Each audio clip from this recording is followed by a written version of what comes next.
একটা গল্প বলি, গাধা আর শেয়ালের গল্প। শেয়াল বনের মধ্যে দিয়ে হেঁটে যাচ্ছিল, হঠাৎ গাধার সাথে দেখা। তো গাধা বলে, আমি যা দেখি তুমি কি তা দেখো? শেয়াল বলে, হ্যাঁ দেখি। যে আমি দেখছি যে সবই হচ্ছে নীল রঙের ঘাস। শেয়াল তো অবাক, নীল রঙের ঘাস তুমি কোথায় পাও? আমি তো যা দেখি সবই সবুজ, ঘাস সবুজ, গাছ সবুজ, সবই তো সবুজ। ও বলে, না, এটা হতেই পারে না, সব নীল রঙের। শেয়াল তো মহা দুশ্চিন্তায়, গাধার আবার কি হলো? ও কি পাগল হয়ে গেল? তো কোনোভাবেই তারা একমত হতে পারলো না। পরে চিন্তা করলো, আমরা একটা বিচারকের কাছে যাই। কার কাছে যাব? আমাদের বনের যে রাজা সিংহ, তার কাছে যাই, দেখি সে কি বলে।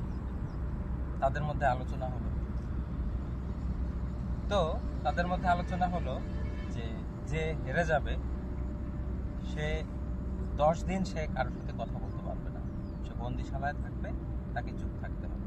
অবশেষে তারা সিংহ মহারাজের কাছে গেল। সিংহ সব শুনে উত্তর দিল,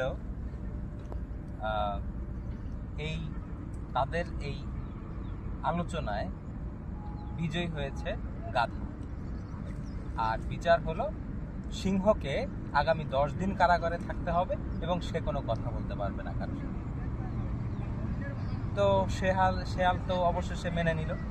সে 10 দিনের কারাবন্দী হয়ে গেল, কারোর সাথে কথা বলতে পারলো না। 10 দিন পরে এসে সে বলল, রাজামশাই, আপনিও জানেন ঘাস সবুজ, আমিও জানি, কিন্তু কেন আমাকে এই রায় দেয়া হলো?